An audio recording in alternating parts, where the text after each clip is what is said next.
বাবার টাকা থাকলেই সহজেই প্রতিষ্ঠিত হওয়া যায় জানো তো, কিন্তু জিরো থেকে মানে শূন্য থেকে শুরু করে নিজেকে প্রতিষ্ঠিত করতে কিন্তু বুকে দম থাকা চাই। আমি এই কথাটা বললাম বলে কেউ আমাকে খারাপ ভেবো না। আমি কথাটা বলেছি তার কারণ হচ্ছে আমি মেয়ে হয়ে যে শুধু সংসারটাই করব এটা তো কোনো কথা নেই।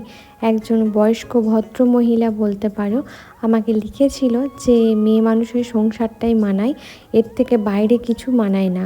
আসলে সে দেখছে আমি সংসার করছি, টাকাও রোজগার করছি, ভিডিওও বানাচ্ছি, আবার জিমও করছি, সুস্থও রয়েছি, সব কিছু মিলিয়ে যখন ভালো রয়েছি তখন সেটা তার ভালো লাগছে না।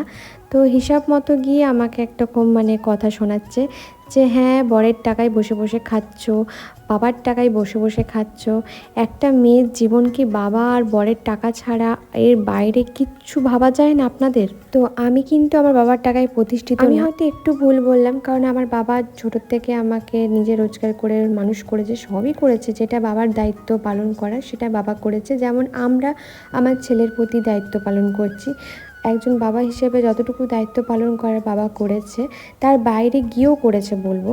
কিন্তু তা বলে একটা মেয়ে তার বাবার টাকা ছাড়া চলতে পারবে না এটা ভুল কথা, বা তার স্বামীর টাকা ছাড়া চলতে পারবে না এটাও ভুল কথা। আমি কিন্তু চলছি আর নিজে প্রতিষ্ঠিত হওয়ার চেষ্টাও করছি। তাই তোমাদের এরকম খারাপ খারাপ কথাগুলো আমার একটুও গায়ে লাগে না, বরঞ্চ এইসব শুনলে আমার বড্ড হাসি পায়।